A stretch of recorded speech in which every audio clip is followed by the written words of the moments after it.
Quick and short. Let me give you the best advice that I have, and that is to forget what other people have to say. There is a fine line as it is with everything, and when I say fine line, of course there are things that you have to consider in some situations, but a lot of what you are considering is doing nothing for you but holding you, keeping you separate from what it is that you say you want. So often we are hung up on things that don't serve us, things that work, say, for example, for our parents, for our grandparents, for people it is that we love around us, but that's not necessarily applicable for your life. Perhaps some portion of it is, perhaps none of it is, but that is up to you to decide. And, all right, sorry, I gotta keep going. Got an 11 o'clock. And not to hold yourself hostage to because somebody else did it a certain way. That is the most illogical thing it is that you can do. Now, let me talk about it from a business standpoint. So often we talk ourselves out of stuff because we may not know how, because somebody else didn't do it that way. So what? So what? Somebody was the first at something and you are somebody, so you could be the first at something else or the thing it is that you do.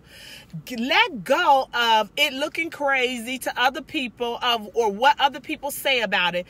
There will be some people who like your idea, who want what it is that you have, who are in agreement with you, who will pay you for it. Speaking of paid, let's talk about the relationship. So many women, because you all know that's who I go in and go hard for, specifically moms, right? I am a mom. I am a businesswoman. I am a business owner. So I had to have my own breakthroughs and realizations and come to Jesus moments, if you will, with this same thing. But what I'm finding, and what I knew in my head, but what I'm finding in real life as well, is that many women, specifically moms, were going through the same thing. We have such a tough relationships too often with money, because every time somebody brings it up or it comes an opportunity for us to ask for money that we can get, one of the first things we say is, I just want to serve. I just want to help people.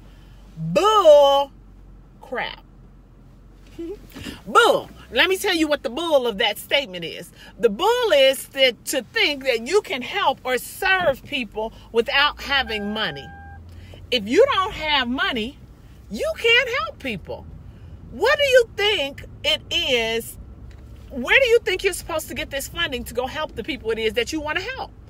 You need it. And for you to leverage, scale, get paid for, whatever it is you want to say, for what it is that you bring to the table is not serving people. You're actually doing a disservice to people when you don't do that. Because of a few things. One, when people don't pay for things, they don't have any, quote, skin in the game. So the buy-in isn't there always, and they don't take you seriously too often when that is the case.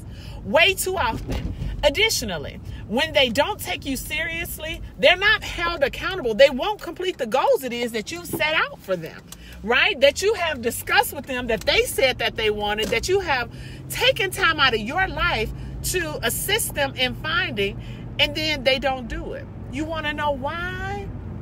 A lot of times, a lot of the reason is because they haven't paid a doggone thing, right?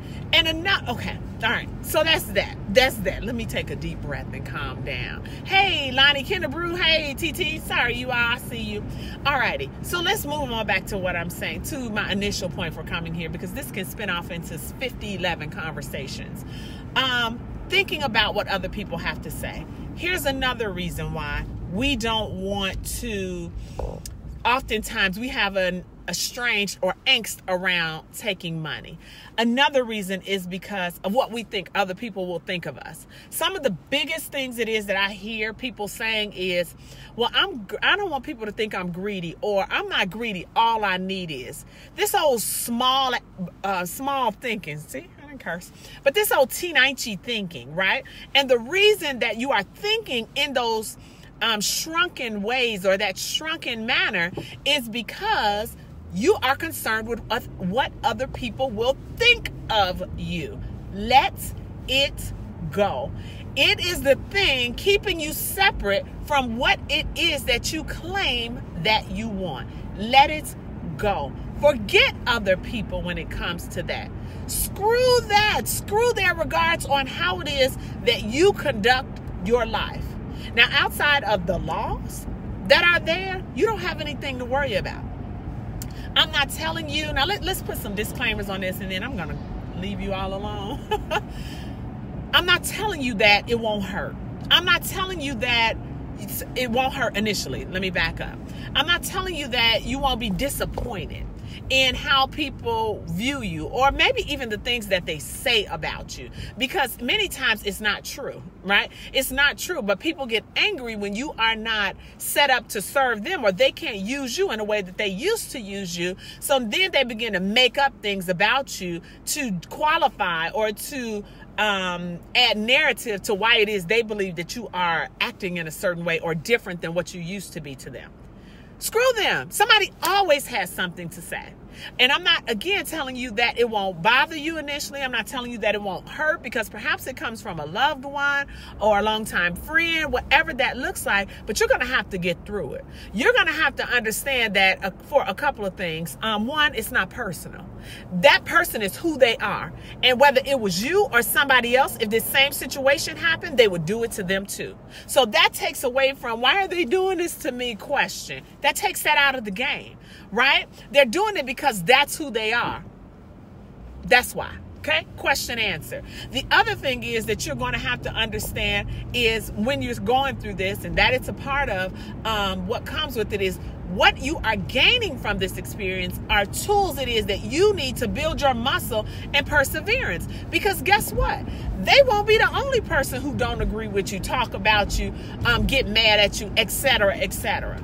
That's going to happen again. And wisdom is when you take what you learn from one situation and apply it to make your next situation better.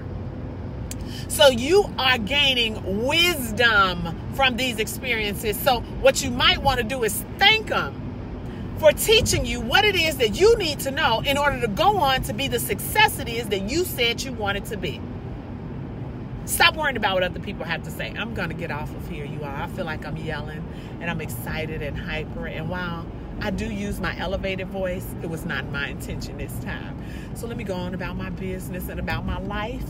You all have a great rest of your day. Okay? Talk to y'all later.